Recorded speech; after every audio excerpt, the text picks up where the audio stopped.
l'UEMOA, l'Union économique et monétaire ouest-africaine. L'UEMOA, 8 pays, un destin commun, un espace économique harmonisé, ouvert et concurrentiel. L'UEMOA, votre guide au cœur de l'Afrique, des grands événements et des grandes mutations sur Africable.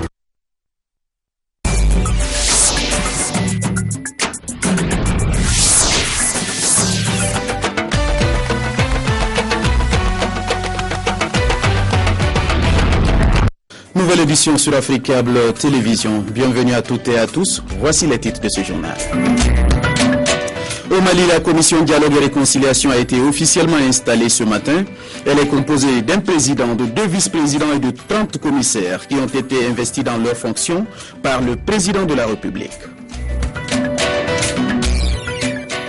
Ouverture ce jeudi à Gorée au Sénégal d'un atelier organisé par le réseau des observateurs citoyens RéseauCite. Cet atelier d'évaluation porte sur l'implication des organisations de la société civile dans le processus électoral de 2012 au Sénégal. Le 25 avril de chaque année, le monde entier célèbre la journée mondiale de lutte contre le paludisme. Le thème choisi cette année est « Investir dans l'avenir, vaincre le paludisme ». Mesdames et messieurs, bonsoir et merci de choisir Africable Télévision pour vous informer. Au Mali, la commission Dialogue et Réconciliation a été officiellement installée ce matin. Présidée par Mohamed Salia Sokona, la commission comprend 2 vice-présidents et 30 commissaires qui ont été installés dans leurs fonctions par le président de la République. Le compte-rendu de la cérémonie avec Oussouf Diagola et Daouda Doumbia.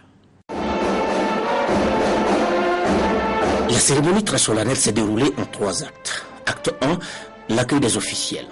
Le président de la République, Djonkunda Traoré, le premier ministre, Django Sissoko, les présidents d'institutions, des anciens premiers ministres et diverses personnalités. Le président de la commission, Mohamed Salia Sokona, ses 2 vice-présidents et les 30 commissaires sont investis dans leurs fonctions. Acte 2, le discours du président de la commission, Dialogue et Réconciliation. Je mesure donc toute la portée de la confiance que vous avez placée en nous pour conduire les destinées de cette commission. Il est temps. Il est grand temps, après tant de périls, tant de violences, tant de mutilations, tant de lapidations, tant d'exactions, après tout simplement tant d'humiliations, de savoir faire la paix. Nous serons interpellés indubitablement par les générations futures, si nous ne réussissons pas ensemble la transformation politique de ce conflit par le dialogue et la réconciliation en autant d'opportunités pour bâtir un Mali possible, en attendant le Mali de nos rêves et de notre espérance. Acte 3, le discours du président de la République par intérim. Monsieur le président de la commission Dialogue et Réconciliation, vous devrez retenir, orienter, moduler toutes ces contributions dans la direction qui nous permettra d'atteindre le plus vite possible les objectifs qui sont les nôtres. Le tableau millimétré n'aura pas excédé 60 minutes chrono. Le travail de la commission Dialogue et Réconciliation, lui, c'est sûr, prendra des mois, voire des années. Des soldats de la paix pour stabiliser le nord du Mali. L'ONU va déployer 12 600 casques bleus qui prendront le relais de la force panafricaine sur le terrain. Et les Français de leur côté vont définitivement passer la main. 12 600 hommes, ce serait l'une des forces les plus importantes des Nations Unies, avec une mission très différente. Le Conseil de sécurité a voté à l'unanimité la résolution des textes qui portent sur le déploiement. Pour en parler, nous recevons sur ce plateau M. Tebile Dramé, président du PARENA, Parti pour la Renaissance africaine et ancien ministre. M. Dramé, bonsoir. Bonsoir. La communauté internationale est toujours au chevet du Mali. La MINUSMA n'aura pas pour mission la lutte antiterroriste, mais devra plutôt protéger les civils et sécuriser les zones libérées. À votre avis, est-ce que cette mission sera efficace? Écoutez, j'espère qu'elle sera efficace. Il faut savoir que ce sera une mission de stabilisation, ce qui est déjà pas mal, une mission de protection des civils, ce qui est déjà pas mal. Et enfin, il faut savoir d'où nous partons. Il y a quelques mois, la communauté internationale traînait les pieds en votant la résolution qui a mis en place la MISMA. Le Conseil de sécurité a prévu un mode de financement aléatoire, un mode de soutien logistique aléatoire. Cela fait que nous avons quelques milliers de troupes africaines sur le sol malien, sans financement précis, sans source de financement adéquate. Très peu de ces soldats africains qui sont ici ont même au complet l'équipement individuel du soldat. L'eau et la nourriture de ces soldats sont offertes gratuitement, gracieusement par des puissances amies telles que les Américains et autres. Je pense que ce bric-à-broc avait une limite. Il est donc heureux que la communauté internationale ait réalisé qu'il faut passer à une autre étape, se mobiliser pour assurer un financement régulier, un confort logistique indiscutable pour les troupes qui vont s'acquitter des missions extrêmement importantes. Il est également heureux que le Conseil de sécurité ait prévu que la France va maintenir sur place quelques centaines d'hommes, jusqu'à 1 millier, pour s'occuper justement de missions de lutte antiterroriste en cas de besoin. Donc ce sera un appui supplémentaire aux forces de l'ONU et aux forces armées de sécurité maliennes, ce qui n'est également pas rien. Le tout dans le cadre de cette unique résolution qui a un volet politique, un volet d'assistance électorale extrêmement important. Moi, je crois qu'il ne faut pas faire la fine bouche. Ce qui s'est passé aujourd'hui à New York est important pour le Mali. Bien sûr, ce n'est pas sans conséquence. On ne sort pas indemne de la présence de plus de 12 000 hommes au Mali, sans compter le personnel civil, d'appui, l'assistance technique. Ça fait, et encore, il faut prévoir peut-être 1 millier ou 1500 de plus qui s'ajouteraient aux militaires.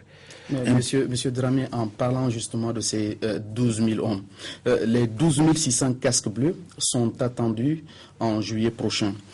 Au vu de la situation au Mali, ce délai paraît-il raisonnable? Écoutez, je pense qu'ils vont faire le maximum pour être là dans les délais qu'ils sont fixés, parce qu'il faut un temps de préparation indispensable. Sans cette préparation, ce n'est pas possible. Il faut savoir que la plupart des troupes qui sont aujourd'hui sur le sol malien vont simplement changer de casque pour porter le casque bleu. Et donc, les troupes sont déjà sur place. Et je crois qu'elles continueront à rester MISMA jusqu'à ce qu'elles passent totalement sous drapeau onusien. De ce point de vue, je crois qu'il n'y a pas d'inquiétude. La mission de stabilisation qui a commencé sur le terrain va continuer jusqu'à ce que ces troupes viennent complètement sous drapeau onusien. Je crois que de ce point de vue-là, il n'y a pas beaucoup de soucis à se faire. Vous étiez ministre des Affaires étrangères du Mali. Avec cette résolution des Nations Unies, est-ce une victoire diplomatique pour le Mali? Écoutez, je ne sais pas si on peut parler de victoire diplomatique ou si l'on doit parler de victoire diplomatique. Vous savez, les pays, c'est comme les hommes. Il ne faut pas tomber quand on ne peut pas se relever seul. Une fois qu'on tombe et qu'on ne peut pas se relever seul et que les autres viennent à votre secours, c'est toujours difficile et compliqué. Mais dans la situation actuelle, il est évident que cette résolution qui déploie une force onusienne à financement et logistique plus confortable que ne l'était la MISMA, autrement, qu'est-ce qui se serait passé? Que les troupes à Banamba, à Tombouctou, à Ségou ou ailleurs, au nord, vont vivre sur l'habitant si le financement ne suit pas, si l'équipement ne suit pas? Je pense que la situation de la MISMA était trop dangereuse. Cela dit, une mission de l'ONU, ce n'est pas simple pour aucun pays. Même avec un mandat clair, comme c'est le cas aujourd'hui, ce n'est pas des troupes d'interposition, loin s'en faut, il n'y a pas à s'interposer, et c'est des troupes qui vont être déployées sans qu'il y ait un accord entre l'État du Mali et tout autre protagoniste. Tout cela, ce sont des avancées, c'est important. Ce sont des troupes de stabilisation, n'est-ce pas, pour maintenir la stabilité dont le pays a besoin, pour permettre au Mali d'exercer sa souveraineté sur l'ensemble de son territoire. Tout cela, c'est bien, mais ce n'est pas sans conséquence. Il y a des implications du point de vue des mœurs, il y a des implications du point de vue de milliers d'hommes et de femmes qui vont venir, qui auront des moyens importants par rapport à la population locale. Tout cela n'est pas sans conséquence. C'est pourquoi je pense qu'on ne sort pas indemne d'une telle opération. Bien sûr, l'idéal aurait été de ne pas avoir recours ni à Serval, ni à la MISMA, ni à la MINUSMA dont la création a été décidée aujourd'hui. Cela veut dire qu'il ne fallait pas tomber. Mais une fois qu'on est tombé, des suites de nos erreurs individuelles et collectives, de nos fautes de gouvernance, une fois qu'on est tombé, je pense que nous devons apprécier que le monde vienne à notre secours. Mais il est important que le Mali lui-même mette du sien, que nous comprenions que nous avons, dans cette situation où des armées de plusieurs pays vont être sur notre territoire, que nous avons un rôle important à jouer et que nous ne devons pas perdre du tout le contrôle du processus, que nous devons être en mesure d'indiquer ce que nous voulons afin que les autres qui viennent fassent ce que nous voulons et ce que nous souhaitons plutôt que ce qui se passe nous soit dicté. Donc notre responsabilité en tant que nation, en tant qu'État, est extrêmement importante dans cela. Encore une fois, mieux vaut ne pas tomber quand on ne peut pas se relever seul. Quand on tombe et qu'on ne peut pas se relever seul, c'est les autres qui viennent à votre secours. Merci, Monsieur Damé, pour toutes ces précisions et merci d'avoir répondu à notre invitation. Merci, monsieur. Nous poursuivons avec l'actualité. Au Sénégal, à Gorée, le réseau des observateurs citoyens Réseau Sud a tenu un atelier d'évaluation sur l'implication des organisations de la société civile dans le processus électoral de 2012 au Sénégal. Ouvert ce jeudi, il prendra fin demain vendredi. Le séminaire a été animé par Doudou Dia, directeur exécutif de Gorée Institute. Le reportage de nos correspondants permanents au Sénégal, Louise Tina Sagnan, Suleiman Anne et Antoumar. Dans un contexte préélectoral tendu, la crédibilisation des opérations électorales sénégalaises de 2012 a nécessité la création d'une synergie entre toutes les parties prenantes du processus et notamment les acteurs de la société civile. Suivant cette logique, le réseau des observateurs citoyens Réseau Sud, créé le 27 mars 2011 à l'initiative de Gorée Institute, a mis en cohérence et a coordonné les interventions des organisations de la société civile dans le cadre des processus électoraux afin de garantir transparence et fiabilité dans leur mission. Aujourd'hui, l'heure est au bilan. Cette rencontre vise à faire le bilan de cette participation aux élections qui se sont déroulées au Sénégal en 2012. Élections législatives comme élections présidentielles, voir un peu quel a été le rôle de la société civile, quels ont été les points de faiblesse de cette participation et comment on peut améliorer cette participation pour le futur. L'État du Sénégal, pour sa part, par le biais du directeur de la gouvernance institutionnelle, félicite Réseau Sud pour son initiative et le rôle qu'il a joué durant les élections présidentielles et législatives passées, ainsi que sa contribution pour le bon déroulement des scrutins dans notre pays. La qualité de la démocratie d'un pays se mesure en grande partie à l'aune de la qualité du processus électoral. Pour assurer sa transparence, ce n'est pas seulement l'affaire de l'État, mais c'est une affaire de tous les acteurs. Et c'est ça qui a été fait par le Réseau Sud. À l'issue de cet atelier de 2 jours, un rapport final compilé des élections présidentielles et législatives au Sénégal sera mis à la disposition de tous les acteurs de la société civile. Ça y est, les cours ont repris dans les universités et grandes écoles du Gabon. Les établissements du supérieur couraient le risque d'une année blanche. À l'origine, une longue grève des enseignants-chercheurs du Gabon déclenchée depuis bientôt 2 mois. Le commentaire d'Ismaël Obianzé sur les images de Gabon News. La décision de reprendre les cours à l'université Omar Bongo de Libreville et les grandes écoles du pays a été prise à l'issue d'une assemblée générale des enseignants tenue sur le campus. Selon certains médias gabonais, le syndicat national des enseignants-chercheurs dit avoir obtenu des garanties du gouvernement d'augmenter de 250 000 francs CFA la prime de recherche. Celle-ci passerait donc de 200 à 450 000 francs CFA. La nouvelle a de quoi réjouir la communauté étudiante et les autorités rectorales, appelées désormais au travail après avoir tant redouté une année blanche dans l'enseignement supérieur. Entre le 24 et lundi prochain, le 29 avril, eh bien, c'est une période transitoire où on effectuera les facultés et l'administration effectueront des ajustements, des réajustements, des réaménagements du calendrier universitaire. Quoi qu'affirme le recteur de l'UOB, cette grève déclenchée le 5 février dernier par le SNEC et d'autres syndicats de l'enseignement supérieur aura impacté sur les programmes de l'année en cours dans une université qui peine déjà à s'arrimer au système licence master-doctorat. Pour le reste, les revendications socio-académiques des enseignants, récemment en colère, seraient en voie de règlement. J'ai pris en compte l'ensemble de leurs doléances qui concernent également leurs activités pédagogiques, notamment au niveau de la bibliothèque de l'université, ensuite les problèmes de leur bourse. Eh bien, tout cela est en cours de règlement. En 2011, le chef de l'État gabonais lui-même avait annoncé une augmentation substantielle des salaires des enseignants dès janvier 2012, mais la promesse a tardé d'être concrétisée, d'où la longue grève qui a menacé de plonger l'UOB dans une année blanche. Le 25 avril de chaque année, le monde entier célèbre la journée mondiale de lutte contre le paludisme. D'ici à 2015, la communauté internationale a choisi pour thème « Investir dans l'avenir, vaincre le paludisme ». Au Gabon, le ministère de la Santé a célébré avec faste l'événement dans le 6e arrondissement, un arrondissement vaste et très peuplé. La moitié de la population du globe est exposée au risque de cette maladie. Un enfant continue d'en nourrir toutes les minutes.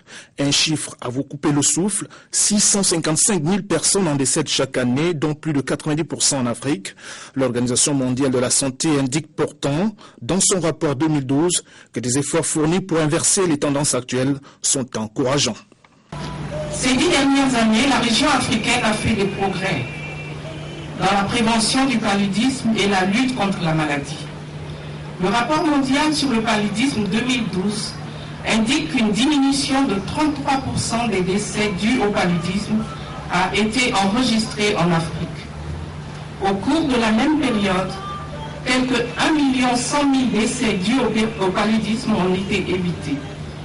Il est également encourageant de noter qu'un 5e des pays de la région sont en voie d'atteindre l'objectif de réduction des taux d'incidence du paludisme de 75% d'ici 2015. Au Gabon, où les campagnes de lutte contre le paludisme se sont succédées ces dernières années sans réel succès sur le terrain, l'heure est à la mobilisation générale contre l'ennemi numéro 1 qu'est le paludisme. J'invite chaque acteur de lutte contre le paludisme que nous sommes à redoubler d'efforts. Aux différents responsables des structures sanitaires de multiplier les activités de sensibilisation au profit de nos compatriotes, à la société civile que j'invite d'ailleurs pour le rôle qu'elle essaie de jouer dans ce combat, aux nouveaux donataires de se joindre à un partenaire mondial contre le paludisme. Au-delà des mots, il faut combattre le mal à la racine et cela passe par une éducation à la citoyenneté des populations qui vivent ici comme ailleurs dans un environnement souvent favorable au paludisme. À présent, l'actualité en bref et en images, compilée et commentée par Daouda Kamati. Le premier ministre éthiopien Haïlé Mariam Desalegn a affirmé vouloir retirer les troupes éthiopiennes dès que possible de Somalie et appeler la force de l'Union africaine dans ce pays à accélérer son déploiement pour les remplacer. Il a rappelé que l'Éthiopie, qui n'a pas intégré la MISOM déployée depuis 2007, supportait seul le coût financier de son corps expéditionnaire en Somalie, contrairement aux pays contributeurs de la force africaine Ouganda, Kenya, Burundi, Djibouti et plus récemment Sierra Leone, dont les frais sont largement couverts par l'UA. En visite en RDC, le président du comité international de la Croix-Rouge, Peter Maoré, a mis en cause le dysfonctionnement du système juridique qui maintient les personnes en détention trop longtemps sans être jugées. Une des causes majeures des conditions extrêmement précaires dans les prisons congolaises, relevée un mois plus tôt dans un rapport de l'ONU.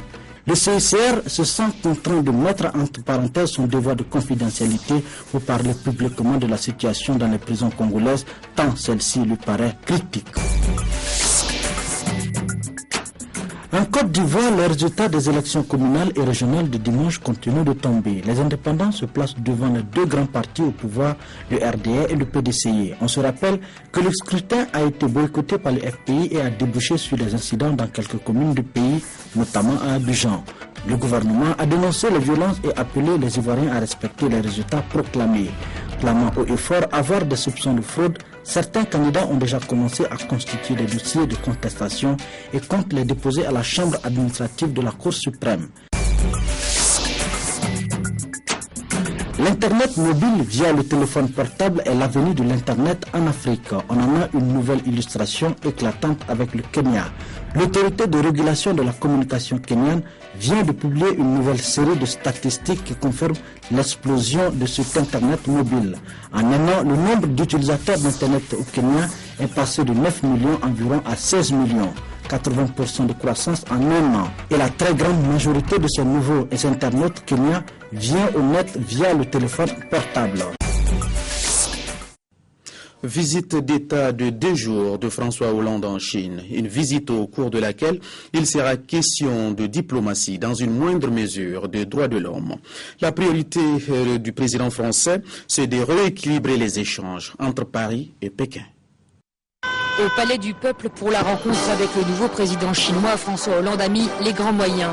Dans sa délégation, 60 chefs d'entreprise, 8 ministres et même l'ancienne rivale Martine Aubry, chargée d'une mission économique en Chine. Car l'objectif de cette visite, ce sont évidemment les affaires. Rattraper le retard de la France qui n'occupe qu'1,3% du marché chinois. Et dès ce matin, visite d'une entreprise française de taille moyenne. Un client, nos grands clients chinois qui sont là également. Car François Hollande mise surtout sur le développement des grosses PME, le maillon faible de la France. Le développement des investissements en Chine, à certaines conditions, peut être un développement de la croissance en France et de l'emploi. Au moment où nous affrontons un chômage élevé, très élevé, trop élevé, où nous devons lutter contre une forme d'inertie, de stagnation. La venue d'un président français est toujours bien vue par les autorités chinoises, si tatillonnent pour ouvrir leur pays aux entreprises françaises. Cette société qui fabrique des moteurs électriques le sait, qui a dû se battre pour éviter les contrefaçons et pour cela une recette, s'installer sur place. Avec un réseau de distributeurs, nous ne vendions pas sur le marché chinois suffisamment. C'est à partir du moment où on a implanté une usine qu'on a pu commencer à mettre nos propres commerciaux et qu'on a pu avoir dépassé les 10%, voire 30% de part de marché. Les fleurons français ne sont pas non plus négligés. 17 signatures de contrats, notamment dans le nucléaire, l'aéronautique et l'agroalimentaire. Voilà qui met fin à cette édition. Merci de l'avoir suivi et surtout merci de votre fidélité. Bonne suite de programmes sur Africa Télévision.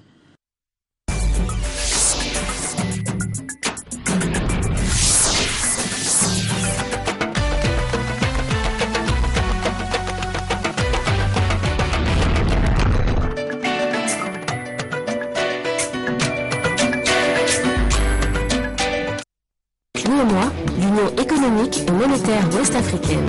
L'UEMOA, 8 pays, un destin commun, un espace économique harmonisé, ouvert et concurrentiel. L'UEMOA, votre guide au cœur de l'Afrique, des grands événements et des grandes mutations sur Africa.